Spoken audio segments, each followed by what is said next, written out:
India, Australia and England have received a major boost in their bid to overhaul the ICC. And most importantly, the draft also proposes a new financial model with the big three set to have the lion's share. Big story at this hour, a full-fledged revolt is brewing in world cricket. Growing dissent and rejections from the other test-playing countries, the BCCI defended its plan to control cricket. Cricket एक खेल जो दुनिया भर के लोगों के दिलों में बस गया था। हर मैच एक जंग होती थी। पर आज सवाल ये है, क्या भारत की मोनोपोलो ने इस खेल को जीतकर बाकी दुनिया के लिए इस खेल को मार दिया है? ये कहानी है कैसे इंडियन क्रिकेट टीम और बीसीसीआई ने अपनी फाइनेंशियल और पॉलिटिकल पावर का इस्तेमाल करके क्रिकेट का असली रूप बदल दिया। एक ऐसा गेम जो हर मुल्क का सपना था, एक व्यापार में बदल दिया गया। और अगर आपको लगता है कि ये सिर्फ एक ओपिनियन है तो रुकिए, आगे आपको मिलेंगे फैक्ट्स, डेटा और वो सच जो शायद कभी आप तक नहीं पहुंचे। India. Cricket is like a religion in India, isn't it? It certainly is. And that's out. Yes, it's all over this time. A couple there to receive the trophy from Lord Carr. Lords goes wild. Last ball of the innings. And he's sixes in it all. Yes, Srishant takes it. India win. Fast man on the planet to reach 200. Sachin Tendulkar. He lifted it up. That is a shot of an emperor. Magnificent. Goldie finishes off in style. A magnificent strike into the crowd. एक वक्त था जब cricket एक जज्बा था। हर मुल्क के पास अपना एक सुपरस्टार होता था। वेस्ट इंडीज़ के मैलकॉम मार्शल और विव रिचर्ड से लेकर ऑस्ट्रेलिया के स्टीव वॉक और शेन वॉर्न तक क्रिकेट हर मुल्क का खेल था। दुनिया के स्टेडियम भर जाते थे, फैंस के दिलों में जुनून था। हर टीम एक दूसरे के साथ कॉम्पिटिट करती थी और तब क्रिकेट सिर्फ पैसा नहीं, एक प्राइड का खेल था। The humble truth here is the BCCI is the richest body today in the world of cricket across the globe, and I think it's purely because of the success of IPL. There are 74 games now in the IPL and each one is valued at over £10 million for one game. The BCCI has given a green signal to a proposal that will give three countries, that's India, Australia and England, more power and more money. 2008 में IPL का शुरुआत हुआ। एक नए format, नए पैसे और नए ग्लैमर के साथ क्रिकेट को एक नए लेवल पर ले जाने का वादा किया गया। लेकिन IPL सिर्फ एक खेल नहीं था, ये एक व्यापार था जिसमें क्रिकेट से ज़्यादा पैसा और एंटरटेनमेंट को इम्पोर्टेंस दी गई। क्रिकेटर्स एक प्रोडक्ट बन गए जो ऑक्शन में बेचे जा रहे थे और तभी से क्रिकेट के रूह में एक बदलाव शुरू हुआ। एक ग्लोबल खेल से एक इंडियन डोमिनेटेड इंडस्ट्री तक का सफर। Welcome to the Vivo Indian Premier League.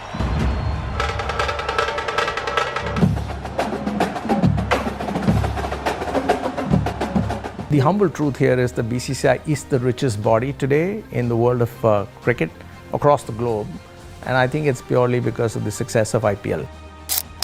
BCCI के पास दुनिया के क्रिकेट का 80% से ज़्यादा रेवेन्यू है। इसका मतलब है ICC के हर डिसीजन पर उनका दबाव है। छोटी टीम्स जैसे जिम्बाब्वे और वेस्ट इंडीज़ के लिए फंडिंग कम हो गई। जब भारत के प्लेयर्स ज़्यादा पैसे और रिसोर्सेज के साथ खेल रहे थे, तब बाकी नेशंस के प्लेयर्स अपने सर्वाइवल के लिए स्ट्रगल कर रहे थे। टेस्ट क्रिकेट जो कभी इस खेल की शान थी, IPL और T20 के ग्लैमर के आगे पीछे छूट गई। In all of these leagues, Indian players who have a global fan following are not allowed to play. That's the rule. And if you can't get, the likes of MS Dhoni or Virat Kohli or some of the other big boys that we have playing cricket across the world for their country and in the IPL league, I think you will lose that many audiences. Where is cricket heading, Jared? With the IPL taking over the world, 2-month competition now, but more teams, 3 months a year, and then they're going to be buying, there's going to be investment in the 100. Are we just marching further and further towards white ball domination? Yeah, I mean, I don't know how long this will take, but eventually the IPL will be 6 months of the year. It may even be 8 months of the year like some of the other major leagues around the world. Like, there's too much money being left on the table. It's such a big event. And even, it wasn't that long ago that the BCCI would laugh at the other boards of like, oh, we're in charge or whatever. The IPL owners are in charge. now, and whatever they want. And if I owned an IPL team, I don't want it just to be playing for 2 months of the year, do I? I want it to be playing as much as possible. But I also might want a 100-team or a Major League Cricket team, because who knows, maybe one of those could explode as well, and I could have those as my second and third biggest teams. But it's going to get way bigger, the IPL, and the only reason it hasn't is because the BCCI has been running it and Lalit Modi wasn't running it, because I think if he was running it, we would already be at 3 or 4 months and they would have worked out how they would be playing. I think there could be 20 sides, you could have 2 or 3 games a day. It could be like, you know, Premier League or baseball or, you know, basketball, one of those sorts of sports. And at the moment, it's more like an event. It's like a rock concert, right? Like, you know, Delhi comes to town and they play a couple of games here and then they go off and you got one game at a time. You and I know if you have a boring game, TV people just turn off the channel. If you've got 2 or 3 games, they will flick until they find the one that's exciting. And that's what the IPL will eventually bank on. Winners go in. I've been clapping my hands and praising the Lord and fighting off devils at the same time. I'm wondering if there's anybody that understands what it's like to be praising God on one hand and fighting off the devil on the other hand. Anybody in here understand what it's like to have good days and bad days at the same time? For example, you get into the pre-qualifying rounds, so you probably be taken to, say, Rwanda. You win that, you're thrown down to Zambia maybe. एक ज़माना था जब Zimbabwe और Kenya जैसी teams भी cricket में surprise करते थे। 1996 का वर्ल्ड कप याद है जब श्रीलंका ने दुनिया को हिला दिया था। लेकिन आज इन्हीं छोटी टीम्स के लिए फंडिंग कम हो गई है। स्पॉन्सर सिर्फ उन टीम्स के पीछे जा रहे हैं जहां पैसा और ग्लैमर है। वेस्ट इंडीज़ जो कभी क्रिकेट के बादशाह थे, उनके प्लेयर्स के पास आज अपने कंट्री के लिए खेलने का मोटिवेशन नहीं बचा है, क्योंकि आईपीएल और फ्रेंचाइज क्रिकेट ज़्यादा पैसा दे रहे हैं और नेशनल क्रिकेट सिर्फ एक ऑब्लिगेशन बन गया है। और ये सिर्फ पैसा नहीं, एक सपने का टूटना है। छोटी टीम्स के लिए क्रिकेट एक ख्वाब था जो रियलिटी के बोझ के नीचे दब चुका है।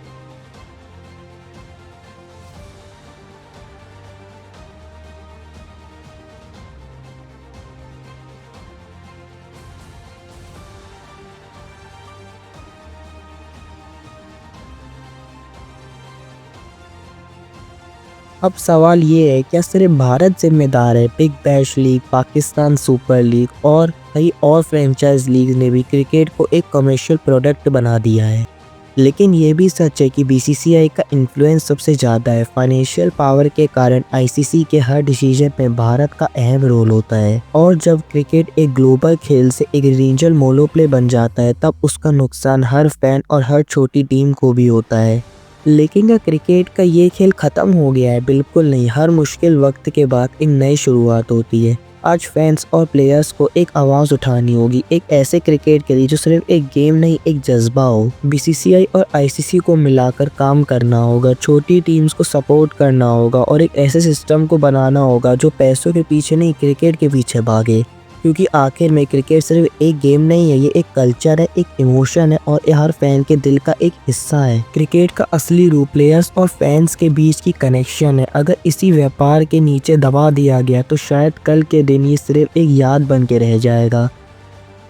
तो आप, मैं और हर क्रिकेट फैंस को मिलाकर इस खेल का असली जज्बा को वापस लाना होगा। ये एक खेल नहीं है, ये एक इमोशन है और शायद हम सब मिलके इसे जिंदा रख सकते हैं।